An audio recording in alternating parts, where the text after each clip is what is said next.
السلام علیکم ورحمۃ اللہ وبرکاتہ۔ الحمد للہ رب العالمین والعاقبۃ للمتقین والصلاة والسلام علی رسولہ الکریم، اما بعد۔ آج ہمارا سبق ہے حدیث نمبر 35۔ حدیث نمبر 35 ہے رسول اللہ صلی اللہ علیہ وسلم کا ایک فرمان، اس کا ایک جز ہمارے سامنے ہے کہ نبی کریم صلی اللہ علیہ وسلم نے فرمایا لا تضربوا اماء اللہ، اللہ کی بندیوں کو نہ مارو۔ یہ روایت ابو داؤد کے اندر موجود ہے اور یہ روایت صحیح ہے۔ اب کمپلیٹ روایت کیا ہے اس کو بھی بیان کرنا ضروری ہے تاکہ اس حدیث کا ہمیں پس منظر سمجھ آئے، ورنہ صرف اس روایت کو لے کے جو ہے وہ خواتین کوئی اور مفاہیم اور مطالب جو ہیں ان کو اخذ نہ کر لیں، اس لیے روایت پوری روایت جو ہے اس کو بیان کرنا اس لیے ضروری ہے۔ اس روایت کو بیان کرنے والے حضرت عبداللہ بن ابی ذباب رضی اللہ تعالیٰ عنہ ہیں۔ وہ اللہ کے نبی کا یہ فرمان نقل کرتے ہیں کہ لا تضربوا اماء اللہ، کہ اللہ کی بندیوں کو نہ مارو۔ اب اللہ کے نبی نے اللہ کی بندیوں یعنی کہ ازواج کو، خاوندوں کو متنبہ کیا کہ اپنی بیویوں کو آپ نے نہیں مارنا۔ یہ ویسے قرآن کا عمومی مزاج بھی یہ ہے کہ قرآن سورہ النساء میں جو ہے وہاں جب طلاق کا مسئلہ آتا ہے، تعلقات صحیح نباہ نہیں ہو رہا، تو وہاں بھی اگر کچھ ایسی نوعیت پیش آتی ہے تو وہاں بھی کچھ معمولی تادیباً ضرب کا حکم ہے، لیکن اس سے پہلے 2-3 سٹیپس جو ہیں وہ شریعت نے بتائے ہیں۔ تو قرآن کا اور حدیث کا عمومی مزاج یہ ہے کہ خواتین کے اوپر تشدد نہیں ہے، مارنا پیٹنا نہیں ہے۔ یہ کام دورہ جاہلیت میں ہوتے تھے، اسلام نے منع کر دیا۔ تو اللہ کے نبی نے کہا لا تضربوا، تم نہ مارو۔ یہ تضربوا جو ہے وہ جمع کا صیغہ ہے۔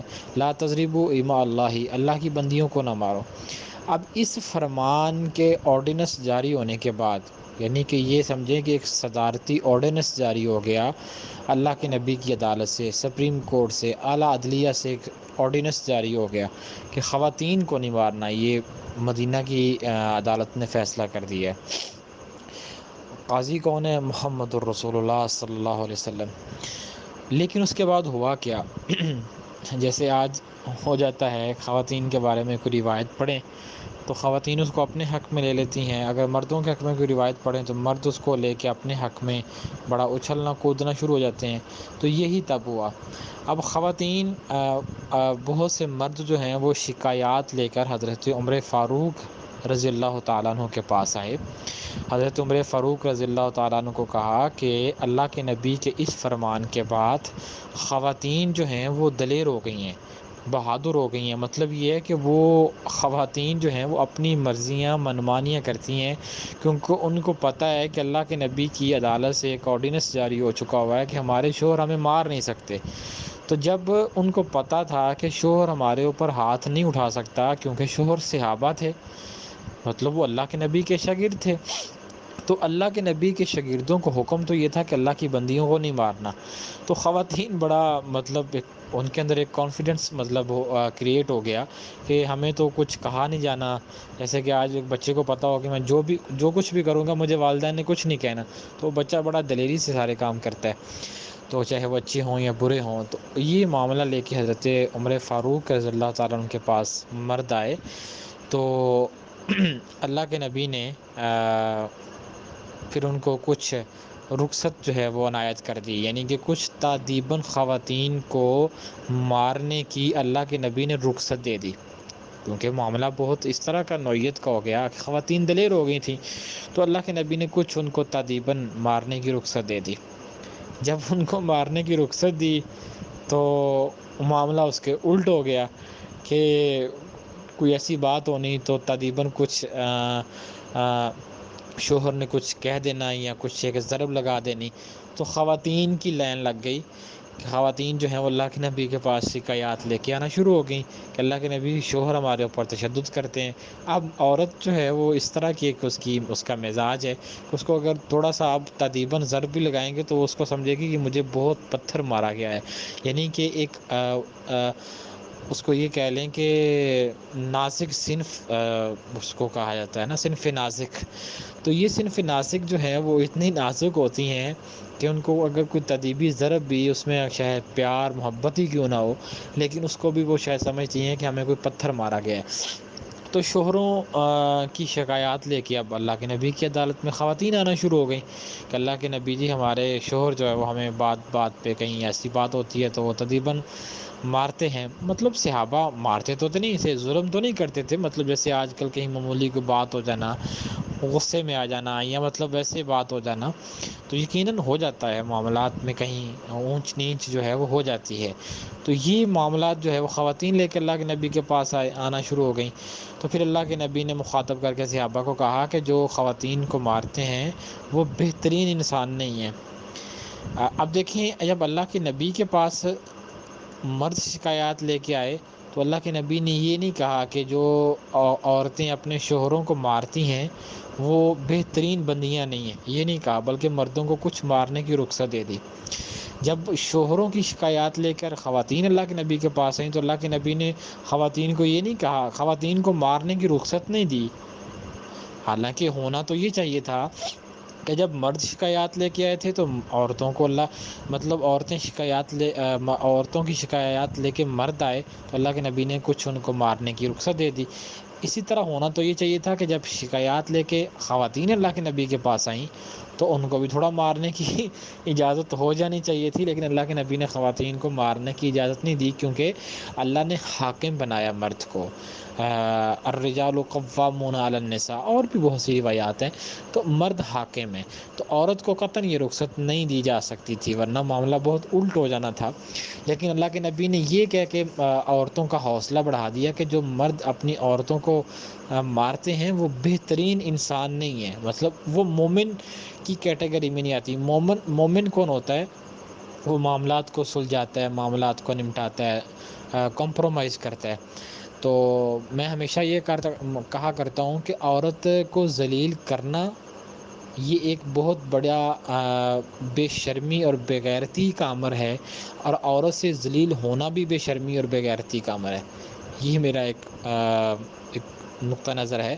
تو لہٰذا دونوں طرف پیار، محبت، الفت، مودت، عقیدت یہ سیم ہونی چاہیے، ورنہ رشتے نہیں چلتے۔ تو اللہ کے نبی نے کہا وہ بہترین بندے نہیں ہیں۔ تو یہ ہے پوری روایت، یہ میں نے جو پوری روایت پڑھی ہے یہ اسی لا تضربوا اماء اللہ کے بعد کے سارا واقعہ موجود ہے۔ تو اس سے کیا سمجھ آتا ہے؟ اس سے پہلی بات تو یہ سمجھ آتی ہے کہ شوہر جو ہے اس کو کہیں کچھ ضرب لگانے کا، ضرب سے مراد یہ ہے کہ بندہ کچھ اس طرح کی بات کر دے، وہ بھی ایک ضرب ہوتی ہے، ضروری نہیں کہ آپ کوئی سٹک پکڑ کے عورت کو مارنا شروع کر دیں، یہ تو وحشت ہوتی ہے جو کہ اسلام میں جائز نہیں ہے۔ تو کسی صورت میں بھی عورت کے اوپر ظلم کرنا جائز نہیں ہے۔ ہاں اگر عورت کی کہیں پہ سزا ہے، جیسے کہ عورت کوئی زنا کرتی ہے تو اس کو رجم کی جاتا ہے۔ اب یہ نہیں کہنا چاہیے کہ یہاں بھی عورت پہ ظلم ہو رہا ہے، وہاں اس کا جرم ہے، تو جرم کی سزا اس کو ملے گی جو کہ شریعت نے مقرر کی ہے۔ تو جہاں تک بیوی اور شوہر کا معاملہ ہے، ان کے درمیان اگر کوئی معمولی جھگڑا ہوتا ہے تو شوہر بیوی پہ تشدد نہیں کر سکتا اور بیوی شوہر پہ تشدد نہیں کر سکتی، لیکن یہاں پہ آج کل پاکستان میں 80% خواتین شوہر پہ تشدد کرتی ہیں اور 20% شوہر جو ہے وہ ظالم ہیں۔ تو دونوں غلط ہیں، مطلب شوہر بھی غلط ہیں اور بیویاں بھی غلط ہیں جو یہ کام کرتے ہیں۔ لہٰذا میں اگر مرد ہوں تو مجھے مردوں کی حمایت میں نہیں نکلنا چاہیے، اگر کوئی عورت ہے تو وہ عورتوں کی حمایت میں نہیں، بلکہ دونوں کے معاملات کو دیکھ کے فیصلہ کرنا چاہیے۔ تو شریعت بڑی واضح ہے، تو لہٰذا اگر کہیں پہ ایسی کوئی بات ہوتی ہے تو شوہر کو تادیباً کچھ کہنے کی اور ضرب لگانے کی اجازت موجود ہے۔ اس کا بہترین حال یہ ہے کہ بستر الگ کر دیا جائے، یہ سب سے بڑا اور بڑا آسان ایک فارمولہ ہے جس کو قرآن نے بھی طلاق کے مسئلے میں بیان کیا ہے، بستر الگ کر دیا جائے۔ تو اور اس سے دوسری بات یہ سمجھ آتی ہے کہ جو بیویاں ہیں وہ بھی اگر کہیں معاملہ ایسا ہو جائے تو وہ بھی اپنی ناراضگی کا اظہار جو ہے وہ شوہروں کے آگے کر سکتی ہیں. یہ نہیں کہ عورت کو ناراضگی کا حق ہی نہیں ہے. عورت ناراض ہوگی تو محبت ایک اور مقام پہ چلی جائے گی. وہ کہتے ہیں کہ جہاں پہ ناراضگی ہوتی ہے نا وہاں پہ محبت زیادہ ہوتی ہے. تو ناراضگی بھی اپنوں سے ہوتی ہے. شوہر کیونکہ سب سے اپنا ہوتا ہے تو وہاں بھی ناراضگی کا پہلو اولا ہونا چاہیے. لیکن ناراضگی ایسی نہ ہو کہ وہاں پہ معاملات جو ہیں وہ بگڑنا شروع ہو جائیں. تو معاملات کو دیکھنا چاہیے. تو تیسری بات اس میں یہ آتی ہے کہ اگر کوئی والد ہے تو اپنی بیٹی کو بھی نہیں مار سکتا. شیخ البانی رحمہ اللہ کا ایک باقاعدہ فتویٰ موجود ہے کہ والد جو ہے وہ اپنی بیٹی کو مار نہیں سکتا. مارنے کا مطلب یہ نہیں کہ آپ پکڑ کے اس کو مارنا شروع کر دیں. ہاں اس کو نصیحت کریں, اس کو سمجھائیں, اس کو پاس بٹھائیں, اس کو اپنا دوست سمجھیں, کیونکہ اولاد بہترین دوست ہے والدین کی. آج ہمارے بچے کیوں بگڑ رہے ہیں؟ کیونکہ جو انہوں نے ماں سے سیکھنا تھا بیٹی نے, وہ بیٹی اپنی دوستوں سے سیکھ رہی ہے. اور جو بیٹے نے باپ سے سیکھنا تھا وہ اپنے دوستوں سے سیکھ رہا ہے. تو جب وہاں سے سیکھتے ہیں ایسے سورسز سے سیکھتے ہیں جو ان سے سنسیئر نہیں ہے, تو پھر بچوں کے اندر وہ سنسیئرٹی نہیں آتی. بچے غلط سیکھتے ہیں, پھر ان کا فیوچر غلط ہوتا ہے, پھر معاملات بگڑتے ہیں, شکایات آتی ہیں, والدین کی عزتیں پامال ہوتی ہیں. تو یہ ساری چیزیں ہیں.